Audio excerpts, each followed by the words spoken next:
Sir, with your permission, on behalf of my colleague Sri Ashwini Kumar Chaubeji, I rise to lay the papers listed against his name at serial number 1 in today's revised list of business. Shri Arjun Ram Meghwal. Chairman sir, Rajya Sabha की आज संशोधित कार्य सूची के क्रम संख्या 2 पर जो दस्तावेज मेरे नाम के आगे अंकित है, जो संस्कृति मंत्रालय से संबंधित है, आपकी अनुमति से सदन के पटल पर रखता हूं। धन्यवाद। श्री पंकज चौधरी। जी, मैं आज की संशोधित कार्य सूची में मेरे नाम के सामने वाली कागजात आपकी अनुमति से सदन के पटल पर रखता हूं। श्री एसपी सिंह बघेल। पुनरीक्षित कार्य सूची में मेरे नाम के आगे क्रम संख्या 4 पर उल्लेखित कागजात हिंदी और अंग्रेजी सदन के पटल पर रखने की अनुमति चाहता हूं। श्री निशित प्रमाणिक। सभापति महोदय, आज की कार्य संचालन की संशोधित सूची क्रमांक नंबर 5 पर मेरे नाम के आगे दर्शाए गए कागजात को मैं सभा पटल पर रखता हूं। Reports of the department related parliamentary standing committee on communications and information technology, doctor Anil Agarwal.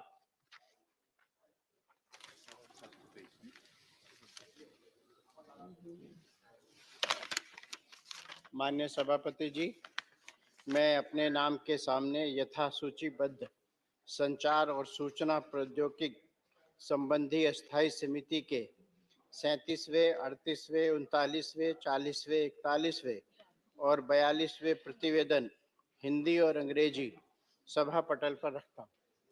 Statement by minister Shri V Muraleedharan. Chairman, sir, with your permission, on behalf of my colleague Dr. L. Murugan ji, I rise to lay on the table a statement in English and Hindi outlining the reasons of not framing subordinate legislation under Section 3 of the Prasar Bharati Broadcasting Corporation of India Amendment Act 2011. Honorable members, I have received 2 notices under Rule 267 from Dr. K. Keshav Rao and Sri Sanjay Singh. They have sought permission for suspension of the listed business. I do not find the notices in conformity with the directions already imparted.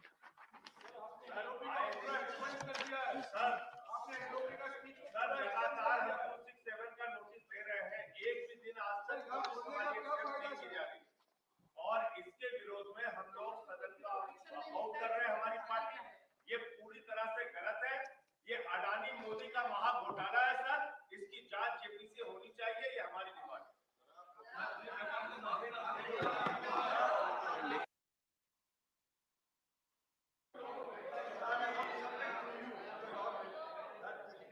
I have given my ruling. Sir, Dr.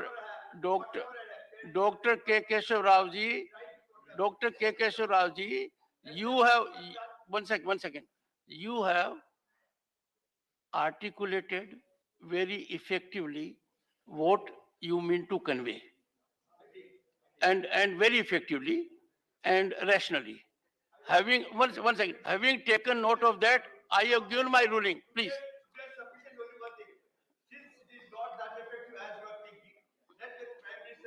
Dr. Ashok Kumar, one second.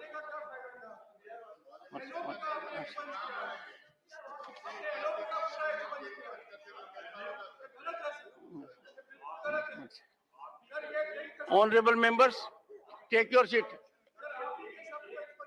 Take your seat.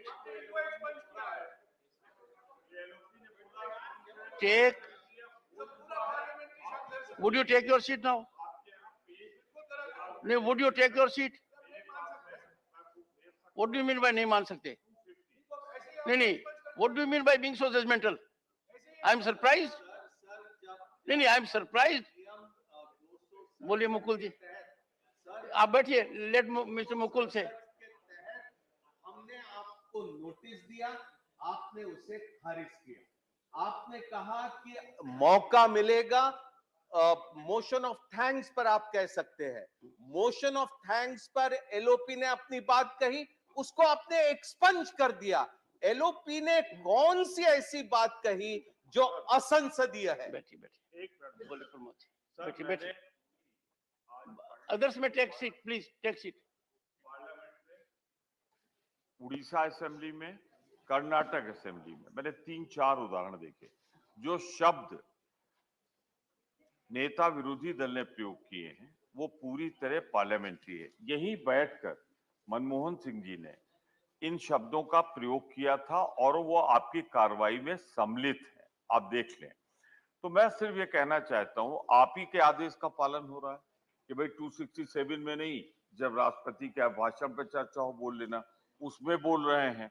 तो वो भी अगर नहीं सुना जाएगा तो sir ये संसद का निर्माण जो हुआ है, इसकी जो परंपराएं हैं, आप हमेशा कहते हैं परंपराओं की रक्षा होनी चाहिए, तो मैं सिर्फ ये कहना चाहता हूं उन परंपराओं की रक्षा करिए। वो जो भी शब्द निकाले गए हैं उन्हें कार्रवाई का अंग बना रहने दें, ये मेरा नम्र निवेदन।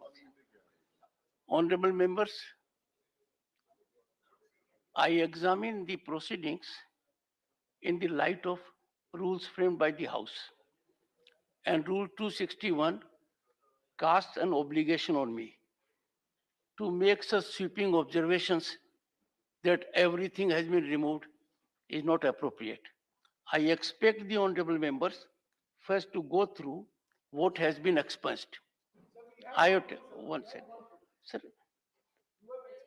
Please, please, please, please, please. I would urge you again that we are in a house where some decorum has to be maintained.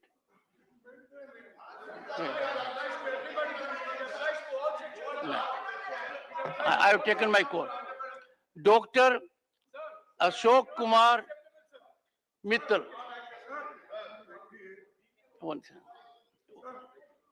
Please take your seat, Honorable LOP. Sir, जो चीज रूल्स के तहत, procedure के तहत यहाँ पर बोली जाती है, मैं नहीं समझा कि मेरे स्पीच में कोई ऐसा अनपार्लियामेंट्री और किसी के ऊपर एलिगेशन नहीं था, लेकिन फिर भी उसमें आप चुन चुन के चंद शब्दों का गलत अर्थ निकाले, ऐसा तो नहीं बोलूंगा कि आपको उसके बारे में कुछ अगर संशय है तो वो अलग ढंग से पूछ सकते थे, लेकिन आपने मेरे 6 जगह जो मैंने शब्द इस्तेमाल किए थे, मौनी बाबा और दूसरे, I would appreciate what I expunged should not be used. तो What I expunged should not be used. अरे नहीं साहब, इस सदन में बोले सो मैं बोल रहा हूँ। नरसिंह राव जी को वाजपेयी साहब ने खुद एक शब्द कहा था, अभी भी वो अब किताब में है, आप देखिए। और मेरे को जो जब यहाँ बात हमारे चीफ व्हिप रखते हैं हमारे पार्टी की ओर से और सदन की ओर से रखते हैं, तो आप उनको बार बार टोकते रहते हो, ये ठीक नहीं है, आप बैठिए, आप पढ़िए। अब बहुत अच्छा पढ़ के आए साहब, वो तो हार्वर्ड यूनिवर्सिटी के स्टूडेंट है, अच्छा जानते हैं, हिंदी जानते हैं, कन्नड़ा जानते हैं, इंग्लिश जानते हैं, हिंदी जानते हैं, और कौन सी भाषाएं, तो इसीलिए, और संसदीय भाषा जानते हैं, इसके बावजूद भी आप उनको टोकते ही रहते हो। जो मेरा डिफेंस में आता, हर राइट्स को टोकना, ये ठीक नहीं है। कृपया आप और एक बार उसको देखिए। Ultimate defender of the LOP is the chairman. नहीं, वो नहीं हो रहा ना सर, वो नहीं हो रहा, आप एक्सपेक्ट कर रहे हैं। Dr. Ashok Kumar Mittal. I have taken 0 hour. Not present. Shri Binoy Vishwam. Thank you, sir. With a saddened heart and with lot of protest, I stand here.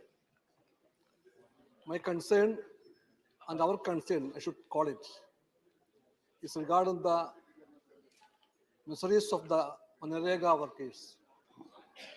Mahatma Gandhi National Rural Employment Guarantee Act workers. Sir, their numbers come to 15.28 crores in this country. And those people, they work for the country. And they are also creating wealth in this country. And their sorrows, livelihoods, should be taken care of by this government and this house, I believe. Sir, in Manarega, we can see that it covers around 2,70,000 and 342 panchayats in the country. Such a wide scheme it is. I am proud to say it is the child of the UPA one government in which the left also played a critical role in evolving the policies. That government made this Manarega project. Sir, I am very constrained to say that this government of today is trying to kill that project, to kill it. The budget presented here in the House, in the Parliament, by the Honorable Finance Minister has allocated only 60,000 crores rupees for that scheme. So that's a paltry amount. And that amount will not be enough to maintain this project for the poor people. So 10 days back, thousands of them came to the national capital under the banner of the AITUC for a struggle. So their demand was that, so simple it is, enhance the working days to 200 in a year. Out of 365 days, they demand only 200 days.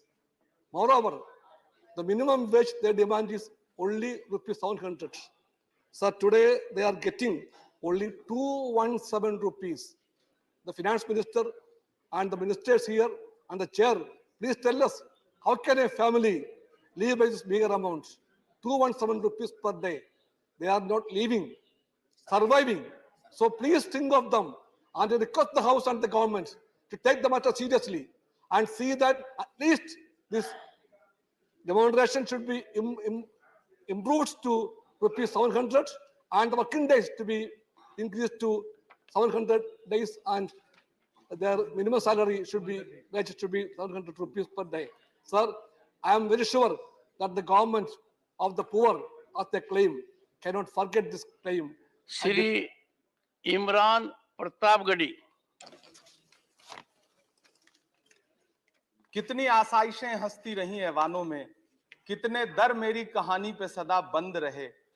मेरे हाथों ने तो पोशाकें बिनी, मेरे हाथों ने तो पोशाकें बिनी रेशमी, लेकिन मेरे कपड़ों के मुकद्दर में तो पैबंद रहे। सभापति महोदय, मैं आज एक ऐसे समाज और उससे जुड़े उद्योग का दर्द आपके सामने रखने के लिए खड़ा हुआ हूं जिसे बुनकर समाज कहा जाता है, जो अपने हाथों के उंगलियों के हुनर से धागे से धागा जोड़ता है और हमारे आपके जिस्मों के लिए लिबास बनाता है। मैं एक ऐसे उद्योग का दर्द आपको सुना रहा हूं जो कृषि के बाद इस देश में सबसे ज्यादा रोजगार सृजित करता है। चाहे महाराष्ट्र का भिवंडी हो, मालेगांव हो, इचलकरंजी हो, उत्तर प्रदेश का बनारस हो, मऊ हो, मुबारकपुर हो, टांडा हो, मेरठ हो, इलाहाबाद का मऊआयमा हो, मध्य प्रदेश का बुरहानपुर हो, बिहार का भागलपुर हो, तमिलनाडु का सेलम हो, त्रिची हो या फिर आंध्र प्रदेश का गुंटूर हो, इन तमाम शहरों में लाखों परिवारों के घर का चूल्हा जिस उद्योग की बदौलत जलता है, वो उद्योग आज बदहाली का शिकार है। सभापति महोदय, पूरी टेक्सटाइल इंडस्ट्री में 60% लगभग कंट्रीब्यूशन पावर लूम इंडस्ट्री का है, लेकिन सरकार ने इस इंडस्ट्री को यतीम छोड़ दिया है, बेसहारा छोड़ दिया है। कांग्रेस की सरकार ने इसके सपोर्ट के लिए 30% कैपिटल सब्सिडी दी थी, लेकिन 2014 में जब भाजपा की सरकार आई तो उसे घटाकर 10% कर दिया और इन दिनों पिछले 6 महीने से उसे भी बंद कर रखा है। सभापति महोदय, गब्बर सिंह टैक्स यानी सरकारी भाषा में जीएसटी, धागों पर लगाई गई जीएसटी ने पूरी यॉर्न मार्केट को फ्लैक्चुएट कर रखा है। सभापति महोदय, यॉर्न मार्केट के फ्लैक्चुएशन ने यह दिखा दिया है कि उस पर सरकार का कोई कंट्रोल नहीं है और यह उद्योग उसकी वजह से ज्यादा तबाह हो रहा है। चाइना से नेपाल और बांग्लादेश के रास्ते होने वाली डंपिंग ने इस उद्योग की बर्बादी में और सहायता जताई है। पूरे एशिया में सबसे ज्यादा पावर लूम भिवंडी में हुआ करता है, लेकिन सरकारी उदासीनता के बाद पिछले दिनों 2 लाख से ज्यादा पावर लूम मशीनें कबाड़ में बिक गई। सभापति महोदय, जिस बनारस में कभी करघे पर बैठ करके कबीर दास जी झीनी बीनी चदरिया बुना करते थे, उसी बनारस में आज बुनकर भाई ईंट भट्ठों पर काम करने के लिए मजबूर हो गए। अंत में सभापति महोदय, मैं आपसे कहना चाहता हूं कि करघों के धागे टूट रहे हैं, मशीनें कबाड़ में बिक रही हैं, पावर लूम को सप्लाई होने वाली बिजली के बिलों का बोझ इतना भारी है कि बुनकरों के कंधे टूट रहे हैं। जीएसटी लगा करके सरकार ने उनकी कमर और तोड़ी है। सरकार ने जीएसटी की, आखिरी बात कह रहा हूं सभापति महोदय, सरकार ने जीएसटी की लिमिट 20 लाख रखी है। मैं अनुरोध कर रहा हूं, मांग कर रहा हूं कि जीएसटी की लिमिट कम से कम 50 लाख की जाए, इस उद्योग पर मरहम लगाया जाए, सस्ती बिजली दी जाए। Abdullah, time over. Sir, thank you, Honorable Chairman, sir. Sir, my hometown Pudukkottai, the royal province which existed between the year 1680 to 1948, was the first princely state that signed the instrument of accession on 3rd March 1948 after independence. His Highness Raja Sir Rajgopala Dandaman Bahadur was the princely state 9th and last crowned ruler. He was the first king who signed the instrument of accession with the independent India wholeheartedly with his total treasury amount currently located at Pudukkottai district. Additionally, he selflessly donated his royal palace for the functioning of the district collectorate at the request of the then Chief Minister, Dr. Kalaignar. He also served as a president of Tamil Nadu Cricket Association, Kodaikanal Boat and Rowing Club also.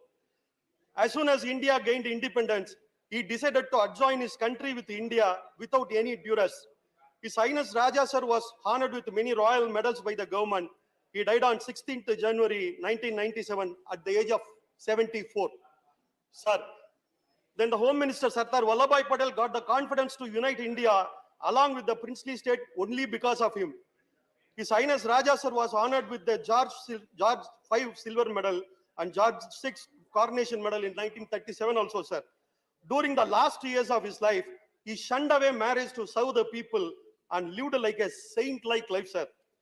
To commemorate his centenary recall and considering the legacy, magnanimity, and simplicity of our beloved Raja, His Highness Raja Sir Rajagopala Dandaman Bahadur, I request the Union government to release a commemorate postal stamp recognizing his service to the unity of our nation, sir. Thank you. Shri Eranna Kadadi. धन्यवाद सभापति महोदय, आपने मुझे बोलने की अनुमति दी। बेलगावी हवाई अड्डे का निर्माण 1942 में रॉयल एयरफोर्स द्वारा किया गया था। 2018 में उड़ान 3 के अंतर्गत बेलगावी को 13 शहरों से जोड़ने के लिए 5 एयरलाइंस को चिन्हित किया गया था, जो इस योजना के तहत एक हवाई अड्डे को आवंटित उच्चतम हवाई मार्ग है। दिसंबर 2022 तक बेलगावी से दिल्ली, मुंबई, बेंगलुरु, अहमदाबाद, हैदराबाद, चेन्नई, इंदौर, नागपुर, नासिक, उदयपुर, जोधपुर, तिरुपति, पुणे, खड़प्पा, मैसूर और सूरत से जुड़ा हुआ था। बेलगावी में उड़ान योजना के लागू होने से पहले हवाई अड्डे से प्रति वर्ष 74,041 यात्री मार्ग के साथ 1176 उड़ानों चलती थी। उड़ान योजना शुरू होने के बाद हवाई अड्डे ने 231 और 22 में 2,80,000 यात्रियों के साथ 6,470 उड़ानों का संचालन किया। बेलगावी हवाई अड्डे को अंडर सर्व्ड एयरपोर्ट के श्रेणी में केंद्रीय नागरिक उड्डयन मंत्रालय द्वारा उड़ान अवार्ड चैंपियन ऑफ उड़ान से सम्मानित भी किया गया था। बेलगावी हवाई अड्डे को उड़ान योजना के अंतर्गत दिए जाने वाली सहायता की अवधि 3 वर्ष की है, जो 2023 में समाप्त हो जाएगी। सहायता न मिलने के कारण वर्तमान में कोई एयरलाइंस अपनी सेवाओं को बंद कर सकते हैं, जिसमें कुछ एयरलाइंस कुछ एयरलाइंस ने बंद भी कर दी है, जैसे अलायंस एयर की पुणे की फ्लाइट। इसके अतिरिक्त कुछ और वजह से स्पाइस जेट दिल्ली की मुंबई, हैदराबाद, बेंगलुरु की फ्लाइट, ट्रू जेट की तिरुपति, कडप्पा, मैसूर, हैदराबाद की फ्लाइट, इंडिगो की चेन्नई की फ्लाइट, स्टार एयर की नासिक की फ्लाइट, दिल्ली तक चलने वाली फ्लाइट नॉन उड़ान रूट के अंतर्गत थी। दिल्ली वाली फ्लाइट का पैसेंजर लोड प्रतिदिन लगभग 280 यात्रियों आना और जाना मिलकर था। उसके बाद भी इस फ्लाइट को बंद कर दिया गया और बंद किए सभी रूट के पैसेंजर लोड काफी बेहतर था। बेलगावी कर्नाटक का दूसरा सबसे बड़ा जिला है। यह जिला कर्नाटक, गोवा, महाराष्ट्र तीनों राज्यों के सीमा पर स्थित है। बेलगावी प्रशासनिक दृष्टि से बहुत अधिक महत्व रखता है। प्रतिष्ठित प्रोफेसर मनोज कुमार झा। शुक्रिया सभापति महोदय, एक अत्यंत महत्वपूर्ण विषय की ओर आपने मुझे मौका दिया बोलने के लिए। ये एक ऐसा विषय है माननीय सभापति महोदय जिसमें पक्ष और विपक्ष में कोई विभेद नहीं हो सकता, मतभेद नहीं हो सकता, और ये मैं संपत्ति और आय के ह्यूज असमान वितरण के संदर्भ में ये बात कह रहा हूं। माननीय सभापति महोदय, कई हमारे मित्रों ने भी चर्चा की और मुझे खुशी है इस बात की, माननीय वित्त मंत्री साहिबा भी हमारे समक्ष। और दिक्कत की बात यह है सर कि हम 5 ट्रिलियन की इकोनॉमी बन जाए, लेकिन असमानता के महासागर में समृद्धि के कुछ टापू हो और पूरा का पूरा देश असमानता के उस महासागर में गोते लगा रहा हो, ये उचित नहीं है सर। 5% अभी जो रिपोर्ट आई है, मैं जानता हूं आप कहेंगे आजकल ऑथेंटिकेट करने के लिए तो मैं लेके आया हूं, लेकिन मेरी वाली कॉपी वापस करवा दीजिएगा सर जी। 5% भारतीयों के पास 60% संपत्ति है, उनकी संपत्ति से कोई भेद नहीं है। दिक्कत यह है कि 50% के पास सिर्फ 3% है। जब कोरोना में लोगों की आय घट रही थी सर, हमारे देश में करोड़पतियों और अरबपतियों की संख्या बढ़ रही थी। सर ये अनायास नहीं होता है, ये सायास होता है। जिस समाज में धन और संपत्ति का इस प्रकार का असमान वितरण हो, हमारे पुरखों को अंदाजा था sir. Directive principles of state policy में आर्टिकल 39 क्लॉज सी, और मैं बार बार जब वित्त मंत्री जी के बजट पर मैं बोलता हूं, आग्रह करता हूं कि इसके नजरिए से बजट बनाइए। कुछ भी होगा, अगर हम इसको ना भरपाई कर पाए तो दिक्कत होगी।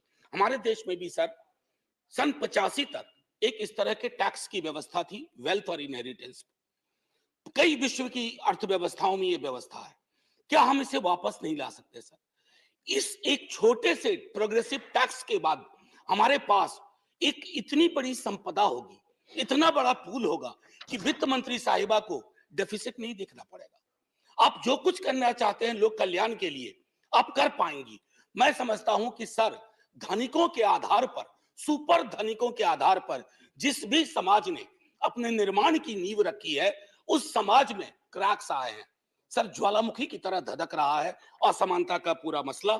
अगर मैं आग्रह करूंगा आपके माध्यम से माननीय सभापति महोदय कि पूरा सत्ता पक्ष विपक्ष मिलकर के एक इस तरह के टैक्सेशन की व्यवस्था करें, ताकि आप हेल्थ के क्षेत्र में, एजुकेशन के क्षेत्र में, सर अभी 28 सेकंड बाकी है, हम सार्थक पहलकदमियां कर सके। और हाँ, आखिर में फिर से दोहराऊंगा कि आर्टिकल 39 क्लॉज सी सब पढ़ें, उसके हिसाब से नीतियां गढ़ें तो देश बेहतर होगा। और अमृत काल में सचमुच अमृत सबके हिस्से में आएगा, ना सिर्फ कुछ के हिस्से में सिमट के रह जाएगा। शुक्रिया सर, जय Hind. If the professor can conclude in 2 minutes, there is no harm. Why take 3 minutes? Shri Brajlal. धन्यवाद सभापति महोदय। आप कुछ मेहरबान रहिए। मैं आपका धन्यवाद सभापति महोदय। धन्यवाद सभापति महोदय। मैं आपका ध्यान धारा 304A आईपीसी की तरफ आकृष्ट करना चाहता हूं। जो एक्सीडेंट होता है, मृत्यु होती है, तो उसमें ये लिखा जाता है। महोदय 2021 का जो आंकड़ा है, उसमें पूरे देश में 4 लाख एक्सीडेंट हुए। 1,55,000 लोग एक्सीडेंट में मारे गए और इसमें 68% जो संख्या है वो 18 से 45 वर्ष के लोगों की है, जो लाइफ का प्राइम एज होता है, देश के प्रोडक्टिविटी में काम आता है। महोदय, जो घायल हुए हैं उनकी संख्या 3.7 लाख है। हत्या में इस देश में जो 2021 में हत्याएं हुई हैं, जिसमें लोग 30,000 लोग मारे गए, तो एक्सीडेंट में जो मारे गए हैं उनकी संख्या मर्डर से 5.17 गुना है। ये बड़ा अलार्मिंग है महोदय। एक्सीडेंट में जो मुकदमे कायम होते हैं उसमें सजा है 2 साल की और वो थाने से वेरिएबल है। चाहे कोई एक्सीडेंट करके फुटपाथ पर सोते हुए मजदूरों को दबा दे, किसी को झोपड़ी में घुसा दे, तब भी सजा महोदय मात्र 2 साल की है। और जो एक्सीडेंट होते हैं उसमें 85.4% एक्सीडेंट ओवर स्पीडिंग से होते हैं। महोदय, मेरा ये कहना है कि अंग्रेजों के जमाने का कानून था, गाड़ी उन्हीं के पास होती थी, वही चलाते हैं और आज भी जो है बड़ा वर्ग है उसी के पास है, तो थाने से ही अवेलेबल हो जाए, एक दिन भी जेल नहीं जाएगा। मेरा आपसे अनुरोध यह है कि धारा 304A है, उसमें अमेंडमेंट करके एक धारा जोड़ा जाए 304AA। अगर एक्सीडेंट कोई शराब के नशे में करता है, ड्रग्स में करता है, जॉय राइडिंग में करता है, इलेक्ट्रॉनिक उपकरणों का प्रयोग करता है, तो उसकी जिम्मेदारी ज्यादा बनती है, उसमें सजा का प्राविधान भी ज्यादा होना चाहिए और उसमें फाइन भी ज्यादा होना चाहिए, जो मृतक के परिवार को दिया जा सके।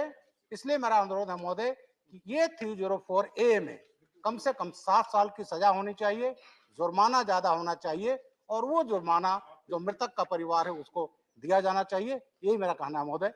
जय Hind. Doctor Amar Patnaik.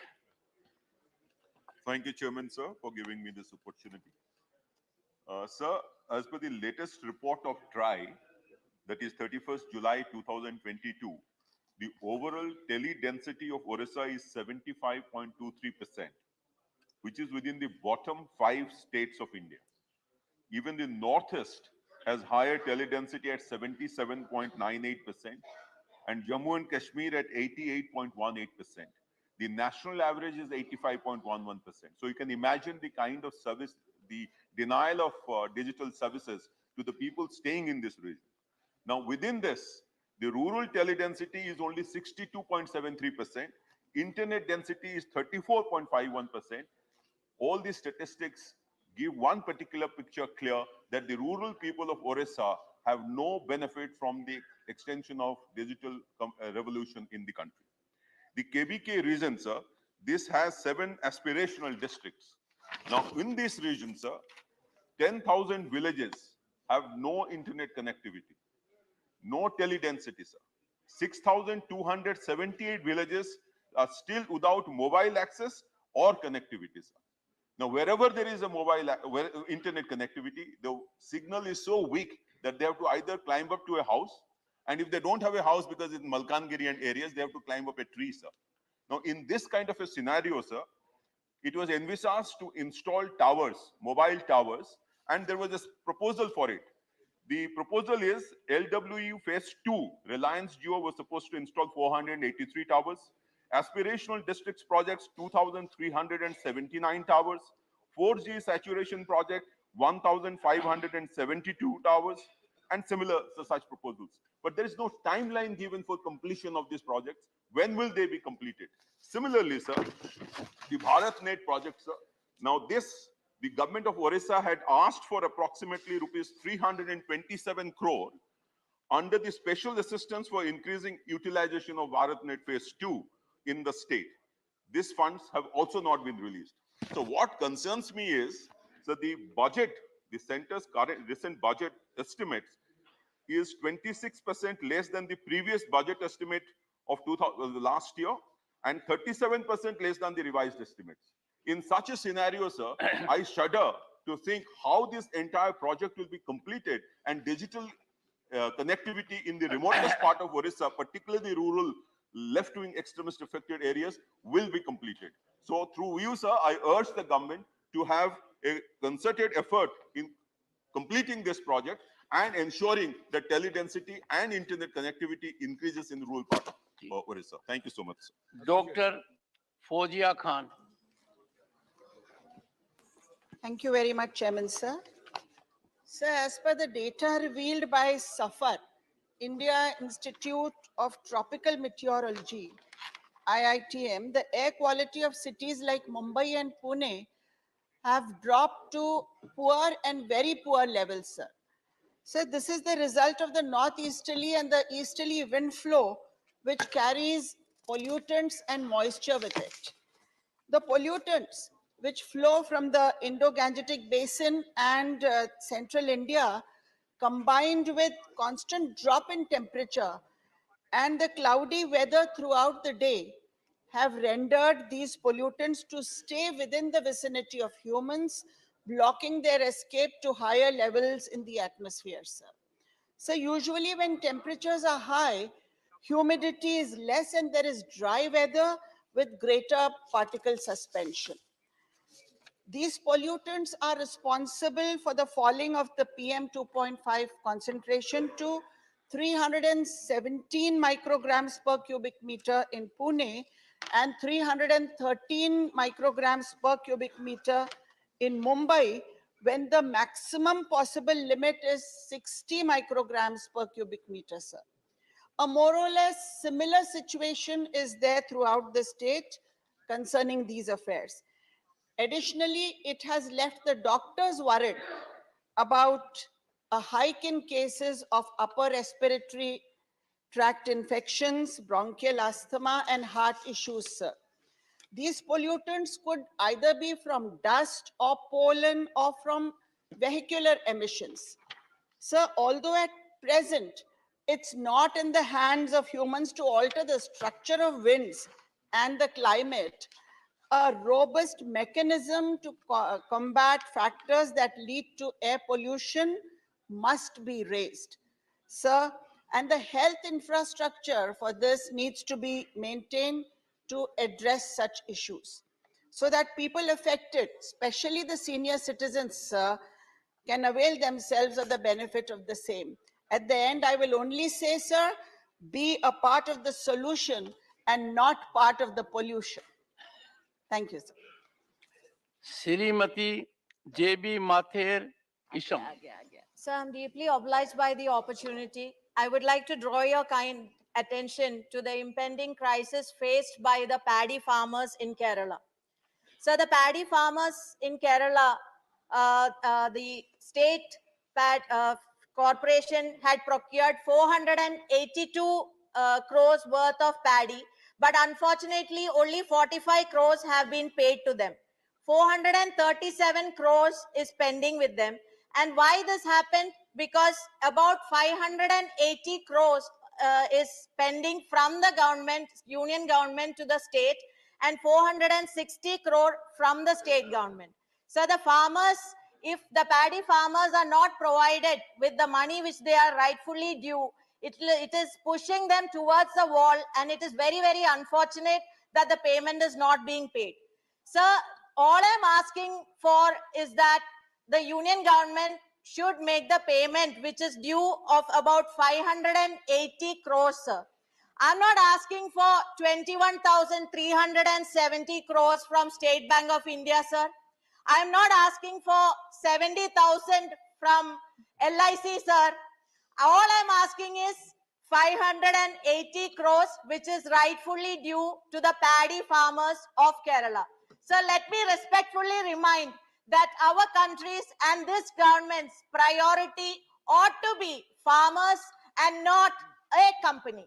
Let me also respectfully remind that our country's and this government's priority ought to be to ensure that every one out of 140 crores of people in this country, they should not stay without food, and not the priority should be to make 1% richest in the world, sir.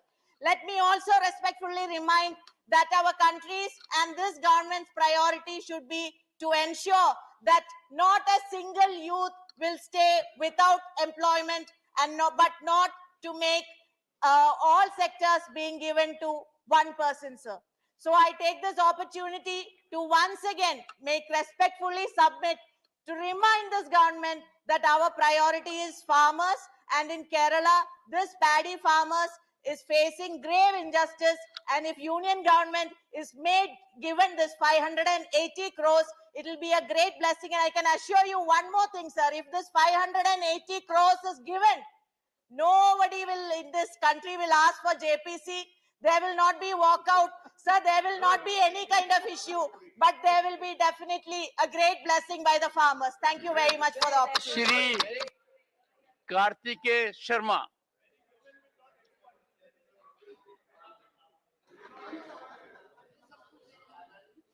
Thank you, Honorable Chairman, sir. I want to bring to the attention the need to ensure protection of all rights of patients from the arbitrariness of private hospitals. Indian Constitution guarantees fundamental rights to each and every citizen of India. Article 21 of the Constitution of India guarantees a fundamental right to life and personal liberty. The Constitution of India does not expressly recognize the right to health as a fundamental right under Part 3 of the Constitution. However, through judicial interpretation, this has been read into the fundamental rights to life and personal liberty, Article 21, and is now considered an inseparable part of the right to life. The right to health is inherent to life with dignity. Article 39E, 41 and 43 of Directive Principles of State Policy put the obligation on the state in order to ensure the effective realization of the right to health. Despite constitutional provisions of the right to health care, private hospitals deal with the citizens in an arbitrary manner and violate their basic rights. If the patient's family is unable to bear the hospital expenses, it has been noticed in most of the cases that until a patient or his or her relatives end up paying the bill, the patient is not discharged and held in the hospital even if they are unable to do so. For instance, in November 2020, a woman patient after her delivery was held by a private hospital at Kushinagar in Uttar Pradesh for not paying the hospital bills. The patient's family had to approach the police administration in order to get the women free from the hospital. In August 2019, another patient was held by the Apollo Spectra Hospital of Delhi for non-payment of bills post-surgery. Not only this, there have also been many cases of seizing dead bodies. Such an incident reported last year from the Shahdol district of Madhya Pradesh, where the doctors of the Devanta hospital took the dead body under their charge, and just because the relatives of the deceased could not pay the hospital bills in time. Similar cases are also being registered from other parts of the country, where the patients are met with inhumane conditions. Certain cases have been brought to light where patients have been tied to the bed of by the hospital administration for non-payment of bills, and doctors ignored the patient's health by showing negligence in their treatment. In this regard, the Devesh Singh Chauhan versus State in the other cases, Delhi High Court in 2016 held that no hospital can hold a patient under any circumstances, even if it is a case of non-payment of bills. Along with this, it is also unambiguously mentioned in the Charter of Patients' Rights prepared by NHRC that the patient has the right to be discharged. Patient cannot be held by the authority of the hospital under any circumstances. The report on the Competition Commission of India in 2021 states that the charges of renowned hospitals like Delhi, Fortis, Max, Apollo, Sir, Gangaram, St. Stephen's, etc. are very high. These hospitals charge thousands of times more. Dr. Shantanu Sen. Thank you, respected Chair. Good morning, one and all. My topic is on the amount that the government of West Bengal is supposed to get from the central government, which is definitely known to you, sir, that as because you happen to be our learned and beloved governor at that point of time. Sir, on 18th of November 2021, our Honorable Chief Minister has met with our Honorable Prime Minister, and thereafter on 5th of August 2022, once again she has given all the documents, which has shown that there was a dues amount of 1,968 crores, sir. If we can categorize for the welfare project like Narega, it was 6,561 crore. For Amphan calamity, it was 4,200 crore. For COVID and other natural calamities, it was more than 6,000 crore. For Narega, I have said for PM Awas Yojana, it was more than 9,000 crore. For PM Gram Sadak Yojana, the dues were more than 2,000 crore. For midday meal, the dues were 174 crore. For Swachh Bharat Mission, it was 344 crore. For food subsidy, it was more than 1,200 crore.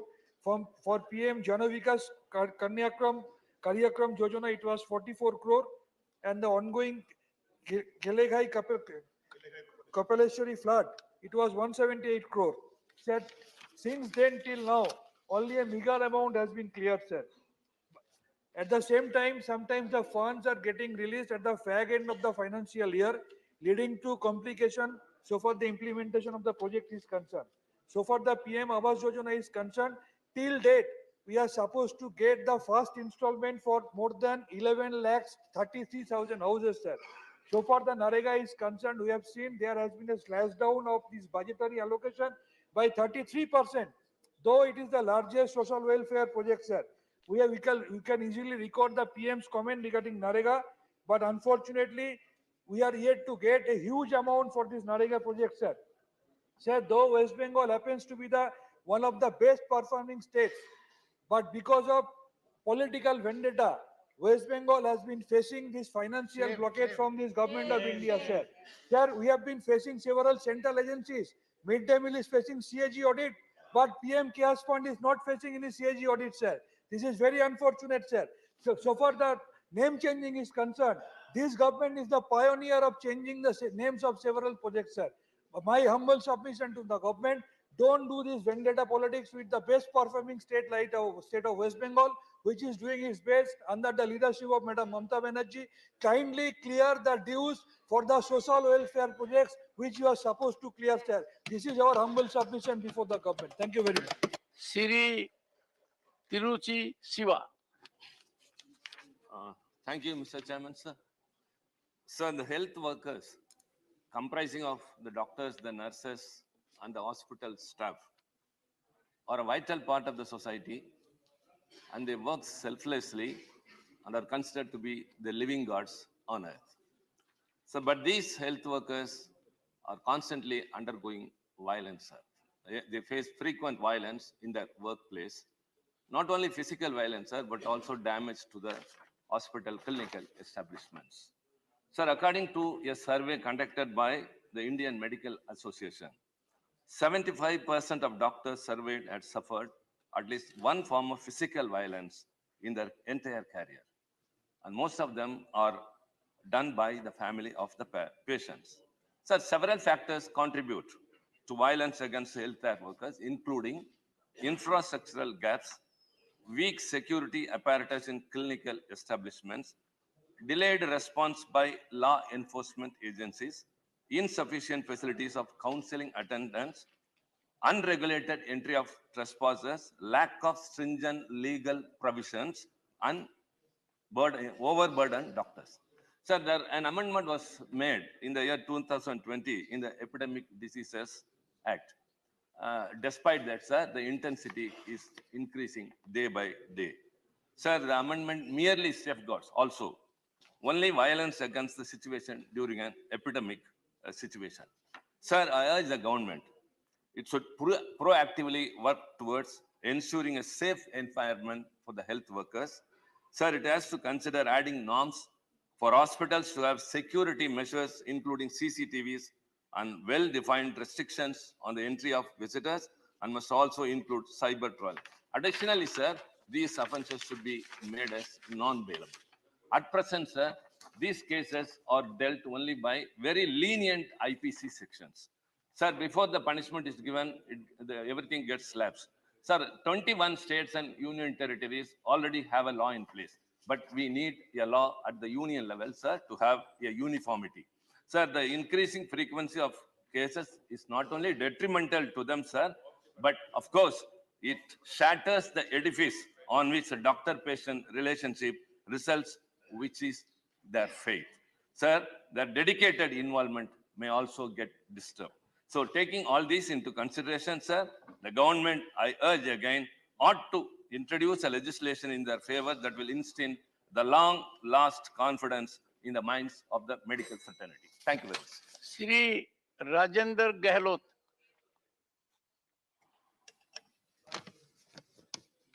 माननीय सभापति जी, वो मैं आपका ध्यान मेरे राज्य राजस्थान में हुई ओलावृष्टि के कारण किसानों की खड़ी फसल बर्बाद होने से हुए नुकसान की ओर आकर्षित करना चाहता हूं।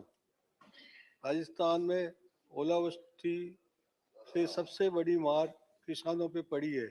जनवरी माह में के अंत में राजस्थान में हुई भारी ओलावृष्टि और बरसात के कारण लगभग 14 जिलों में करीब 15 लाख हेक्टेयर खेती खराब हो गई है, जबकि 109 लाख हेक्टेयर में हुई फसल प्रभावित हुई है।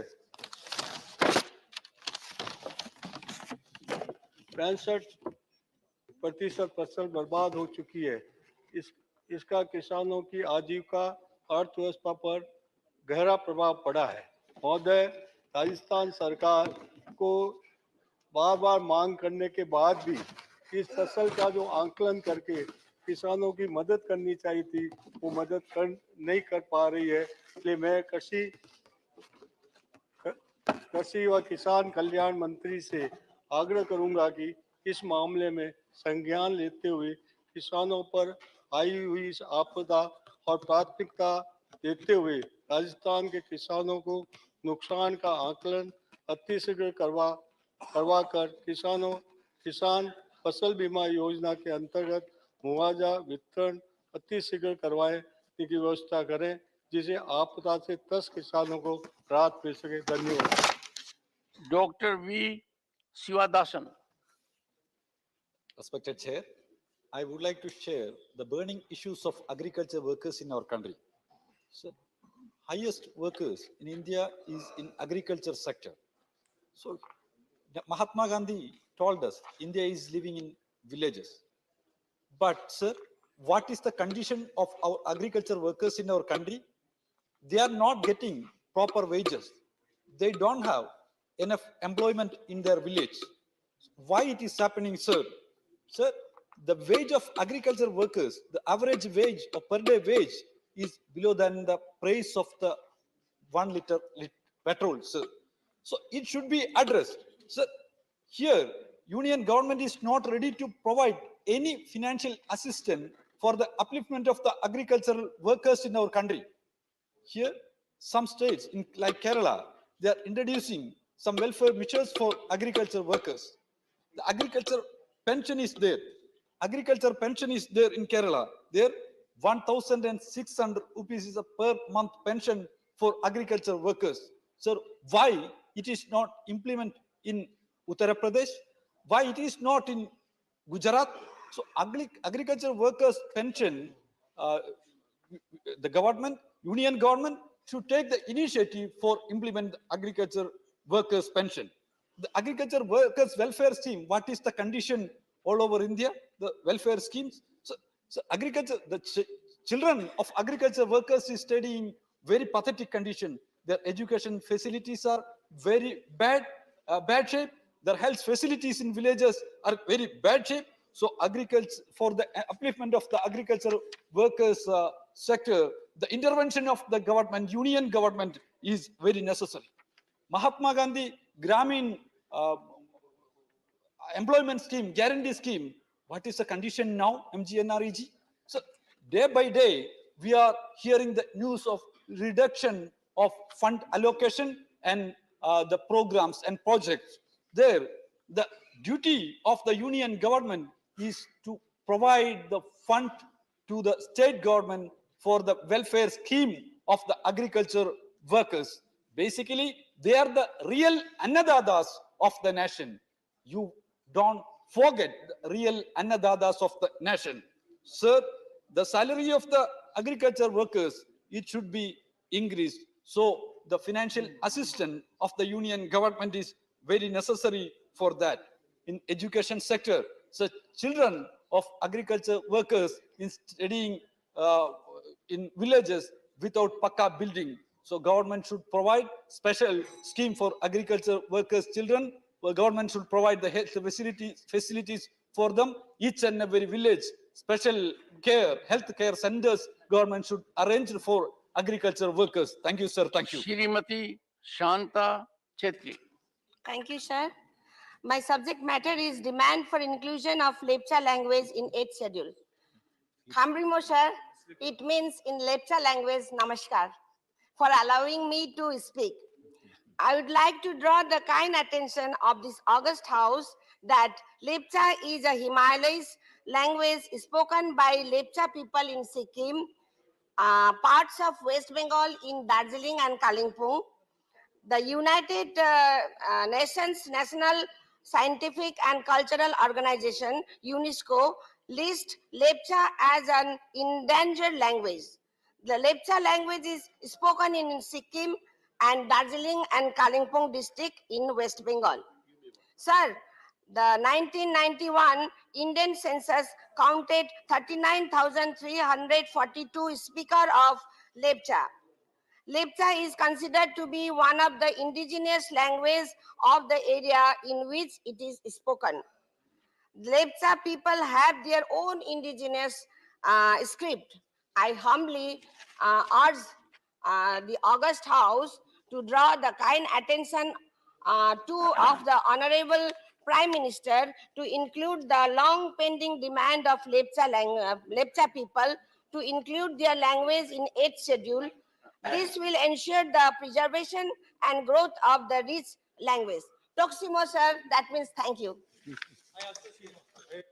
Dr. Dharamistal Virender Hegde. Honorable Speaker, sir, thank you for this opportunity. India is a country of villages and has the traditional medicine system Ayurveda. People across the country are following traditional Indian medical system of Ayush. Ayurveda is called the science of life, plays an important role in maintaining physical well-being and resisting diseases. The government should launch health awareness campaigns to promote physical activity, walking, and encourage people not to follow a sedentary lifestyle. Use of plants as a source of medicine has been an ancient practice and is an important component of the healthcare system in India. In India, about 70% of rural population depends on Indian traditional Ayurveda system of medicine.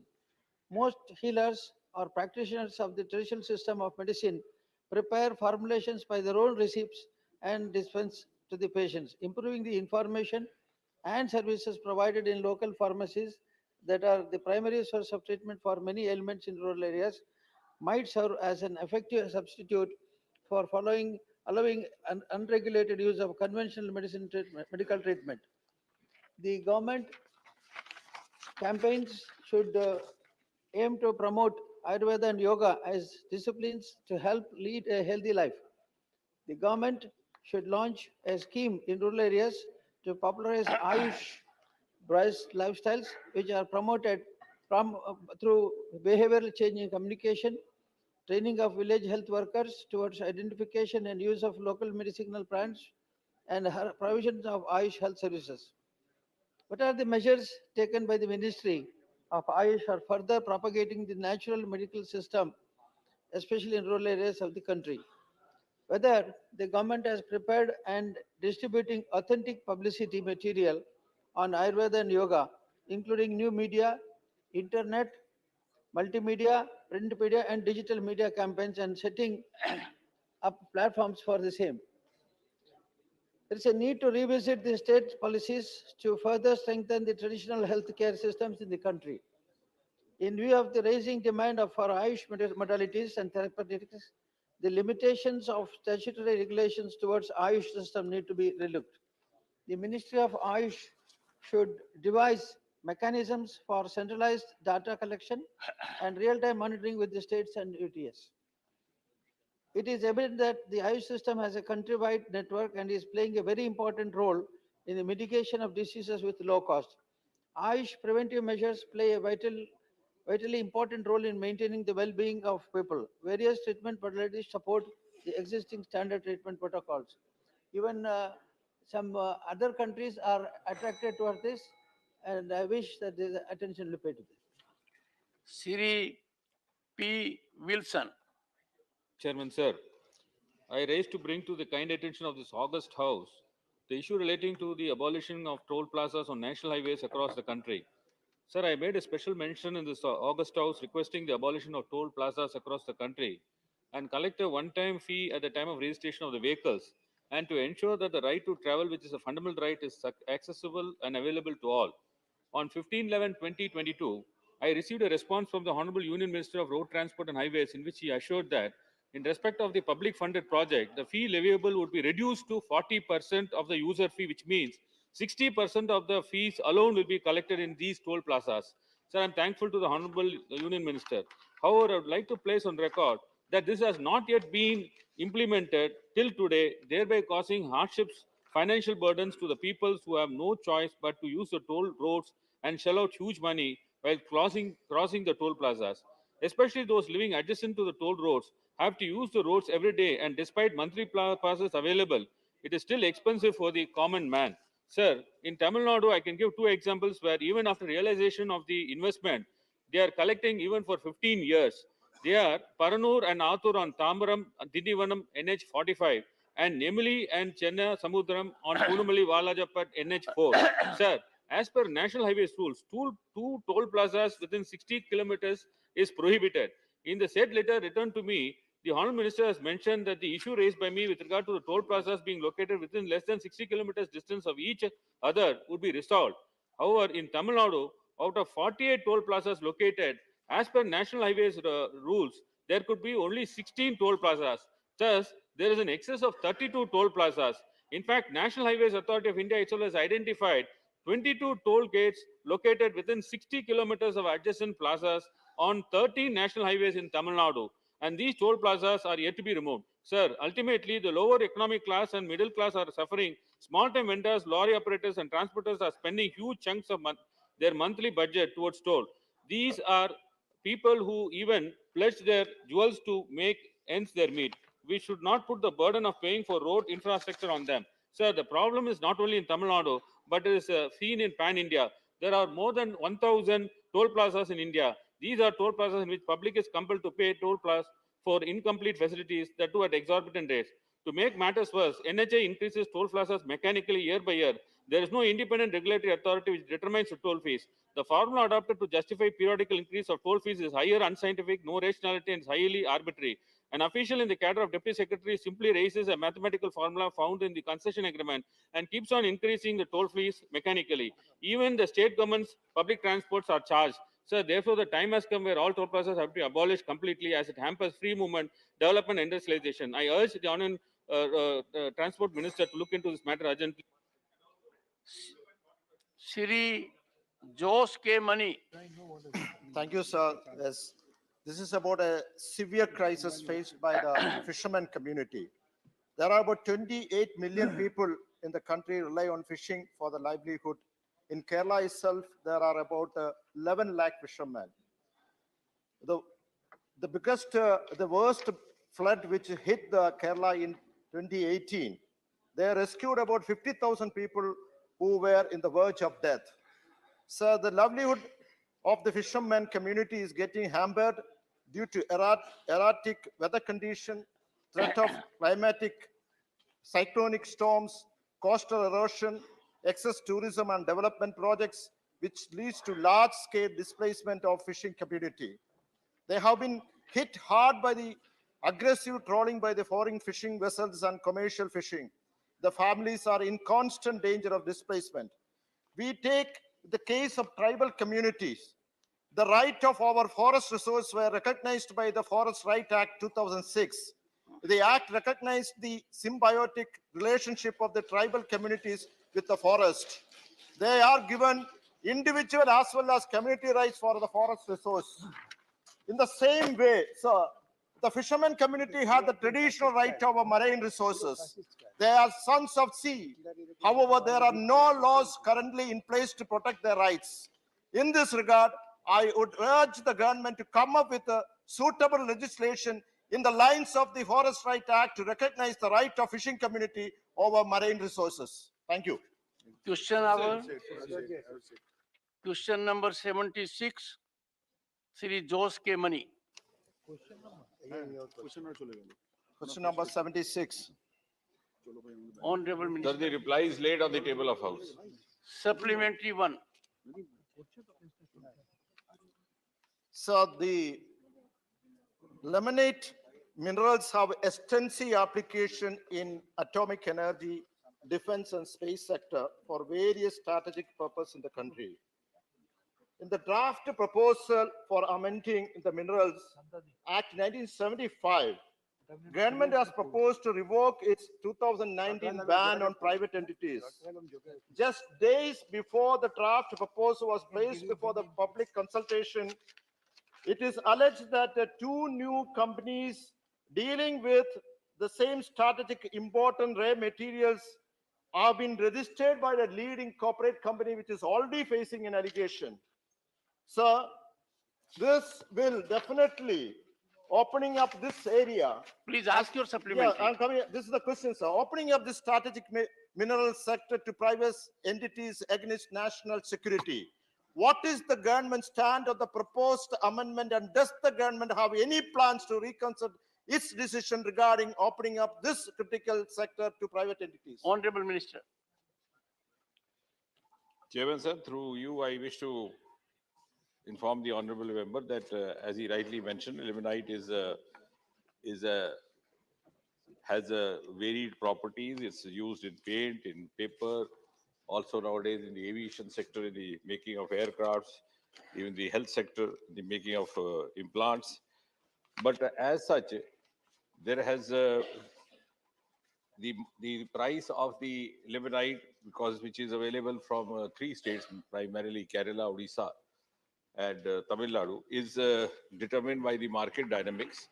And the Kerala government had actually put a rider that they should be given the first preference. Only after that, it is available to the other entities. In Kerala itself, we have 2 PSUs, and one is the private sector. And rather, I would say that I would solicit the help of the state government there. We have certain constraints in making full utilization and full exploration of it. A, because of the dense population in those areas, the surface rights of the landowners come in the way they do not always allow. But more importantly, the Kerala government had given us this lease way back in 1970. And the lease was for 4 blocks for a period of 20 years. Then it got renewed in 1990, again 20 years. Then the renewal was due in 2010, but it was denied. 2 blocks were totally denied. The other 2 blocks were given permission or lease only for 5 years. So 5, then 5, then 5. There's the third segment of 5. So the constraint actually is happening from the side of the Kerala government, rather. And that is true for PSU. Yes. Yeah. And there are 2 PSUs. One is the Travancore Titanium. The other one is Kerala Minerals Limited. Kerala Minerals and Metals Limited. So now, in fact, the Travancore